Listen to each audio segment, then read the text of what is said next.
We're here at this glorious hotel in Portland, Oregon. We just wanted to do the old blacklight test and see if there's any stains on the ground. I wouldn't imagine there is. It's a real classy joint. So far, so good over here. Got some speckles. There's no way that's semen, right? Is that showing up on the camera? Whoa. Did someone get murdered? Is that all semen, you think? Is that semen? Or is that blood? It's something bad, I'll say that. Well, cool. That makes me feel a lot more comfortable. Look at those yellow spots. What could that be? I have to Google that. Someone has urinated by the door.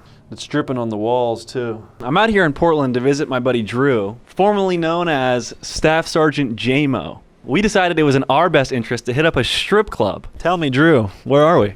Casa Diablo. We've heard a lot of grand things about this place. Supposedly the wonderful women inside have some fascinating tricks they're going to show us. This place is fucked up. I saw a female have a butt plug in. She took it out and sucked on it.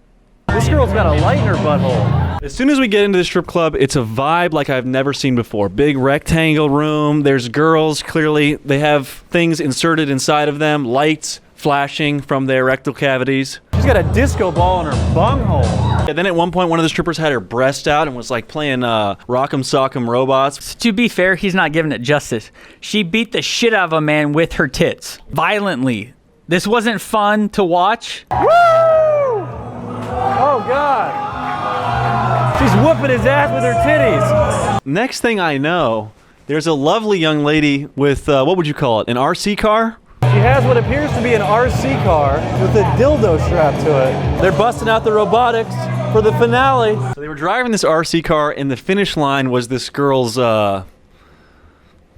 poonie-tang, if you will. I'm gonna get demonetized. This lady's like the Inspector Gadget of inserting things into her vagina. So yeah, this girl's playing battle bots with an RC car in her vagina, just smashing them against each other. It was not battle bots, it was battle twats. And we were front row.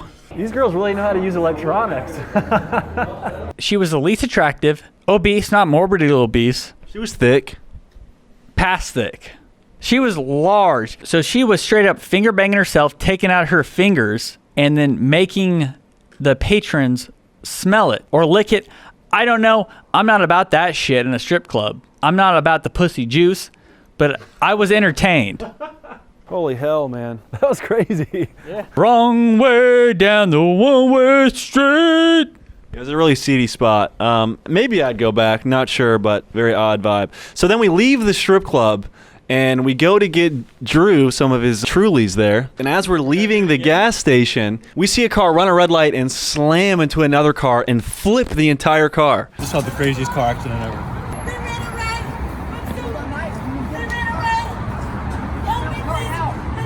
So the car flips and this girl's freaking out saying someone's trapped inside. We can smell and hear gas spewing from it. We think the car's about to go up in flames. Please don't get the car!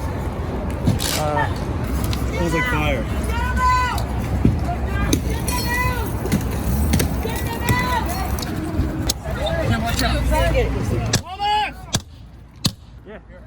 Some guy comes with a window shatterer. And later on, I found out this guy was not involved with the crash. So why did he have the window shatterer? He's about to bust my windows with my Tucker Carlson sticker on my fucking car.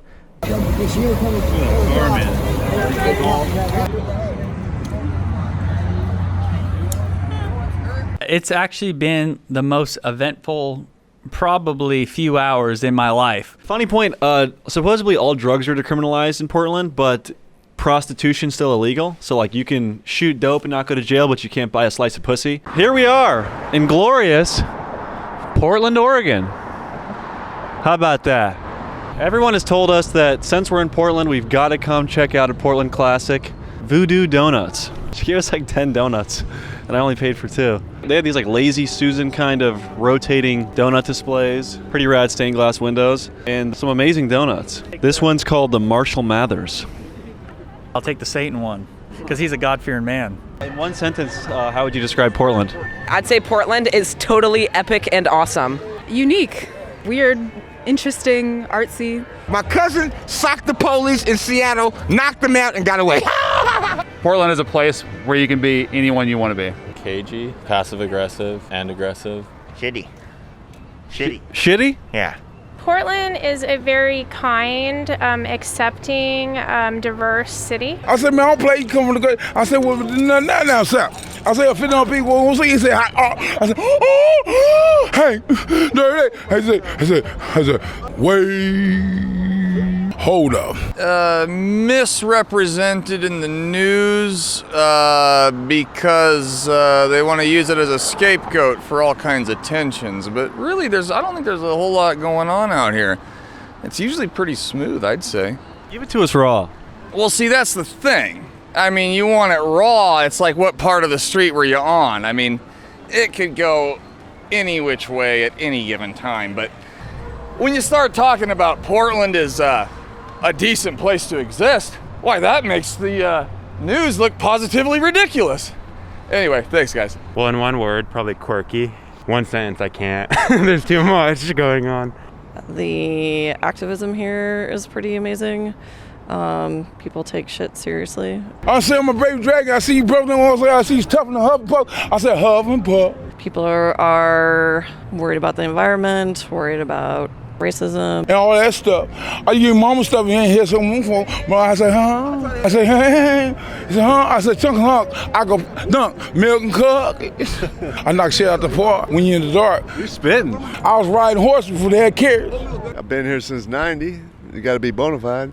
I went through a culture shock when I came from Minneapolis, Minnesota. You know where that George Floyd guy died? Yep. That was my corner. I robbed a stamp machine out of there when I was 14 years old. I went to high school with Prince and the wrestler, what was his name? Jesse Ventura. It depends on the area, but I would describe it as either a very weird and loving and interesting place, and in some areas a very dangerous and scary place where like knife rape happens. It's keep Portland. You said knife rape? Yes. Damn. What's your favorite part about Portland? The protest. What's your least favorite part? The people. And what's your least favorite part about it? Least favorite part about it? The rain. COVID. Every year it's like homelessness increases. The street crossings here are not always easy. You know, I also wear hearing aids. Sometimes I have stood through 3 light changes just to be certain. Being someone that is blind, how do you feel about the protests and riots? Well, fortunately, I don't have to visually see them. But, boy, I don't quite know what to think. I can understand why people are protesting, but I don't think violence is the means of solving the problem. People just don't know they don't know how fortunate and lucky and blessed that they are to have what we have. I'm from here. I'm trying to make it great. Yeah, because it's fucked up right now, though, on everything. You know, one part of Portland is like maybe you're going to get stabbed and robbed. The other part of Portland is like, you know, the whitest yuppie assholes you've ever met. Have you ever used the machete in self-defense? I haven't had to yet. That's why I carry it. Pretty gnarly. What's your least favorite part about Portland, aside from the knife rape? Personally, I've been knocked around a little bit by some of the dangerous people in Chinatown area. That's an area to stay away from. There's some people so sketchy that you do one wrong move and they're so high on methamphetamine that they're ready to fucking kill you within a split second, you know? So Chinatown's a pretty dangerous area? Yes. We heard it from the streets. Chinatown's the place to be, right?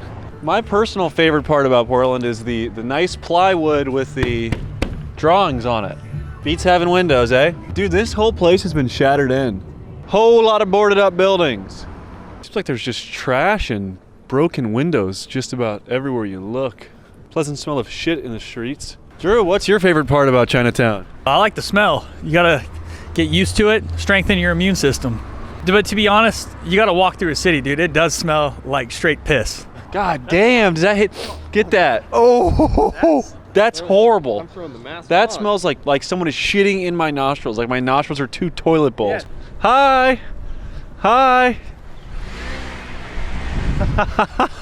She's giving us the hard finger. I think we've got the gist of Chinatown. When a man with a homemade machete tells you not to come here, I guess that's the sign. A little video store called Taboo sparked our interest. It says a Taboo adult video. Also says arcade open 10 to 10. Holy mackerel. How are you? You can't film in here. No filming?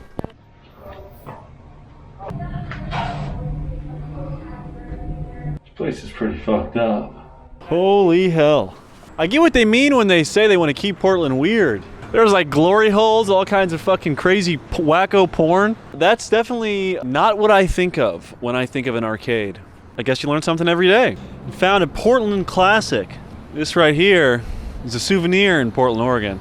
Old-fashioned syringe. What do you think, Drew, huh? You want it? It's for you. You can keep that. This is the best city to be homeless in. I'm in a homeless shelter down there, and I walk past all the homeless people. I've never been harassed. One day I was walking right past here, and a guy pulled up on a bicycle as I was walking right down there. He goes, "Look at all these fucking bums in their tents." And I said, "Hey, I'm a bum." So it's kind of funny on that level, and the perspective. Everything is perspective. Love one another. Love is where it's at. It overcomes everything else.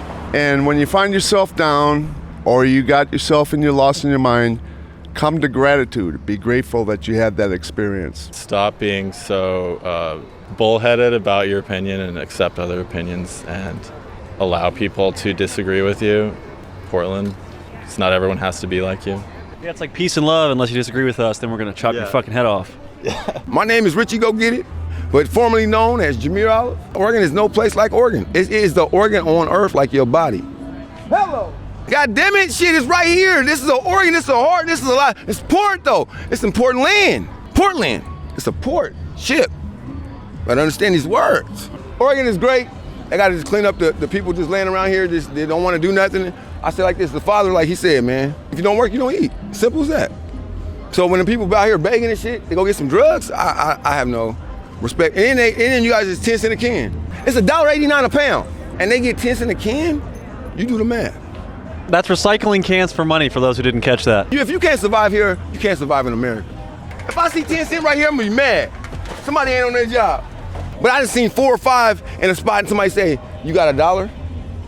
Whoa, that's a problem right there. There's 4 or 5 cans right here though, but you asking me for $1, but it's 50 cents. You just don't wanna go to work to cash them in? You don't wanna pick it up. Man, that's some bullshit, bro. Hey, what's understood ain't gotta be explained. Just get to the place. I'm gonna get Oregon my heart, like my uncle did in '84. Oh, here's the comedy, bro. I know comedy, nigga. My uncle died, nigga. Was a gangster, robbed my dad, nigga. That nigga, hey, they put it in the white man's heart, nigga. He jumped up, pow, started walking, nigga, out the thing like that. Robert Olive got the first heart transplant right here. He died, nigga. Yeah, it was Deboing some nigga in '84. And that nigga shot him in the head. He robbed my dad. He was Deboing on him. He was 6'7". Hey, Lo. Nigga, fuck that. We can get it in. Come on, get it in. Come on, look at it. Hold on. Time out. I'm about to kill this nigga. It's family though. Fuck that. Nah, man, fuck that. That's my bro. Tell like this. I'm a hometown kid. I'ma win. Niggas be trying me in my own town. I got killers on my like. I got my little nephew caught out the feds. I don't want to call the buttons because it's really murder, and I ain't gonna cause no problems. So positivity. We're gonna rule the nation. You know, I've been great since I came out that thing. Came out that thing. I came out that thing. Look, my uncle was shooting dice. They called me Powwow. I was 2 years old. My mom brought me a little Hawaiian shirt, and my grandma's house was a gambling shack, and my uncle would get Jameer. I come downstairs and roll the dice for him, and I would hit, and then the old niggas be mad, like the little kid winning, like get him out of here. Nah, Powwow. Oatmeal's better than no meal. Oh, I suppose we hitting like that though. Break a nigga down is so damn easy. Hey, got him all to the ground. Talk about it, I be moving around. Tell them nigga it be easy though. Same time nigga it ain't easy though. Dog, I ain't scared of them. Tell me what you think.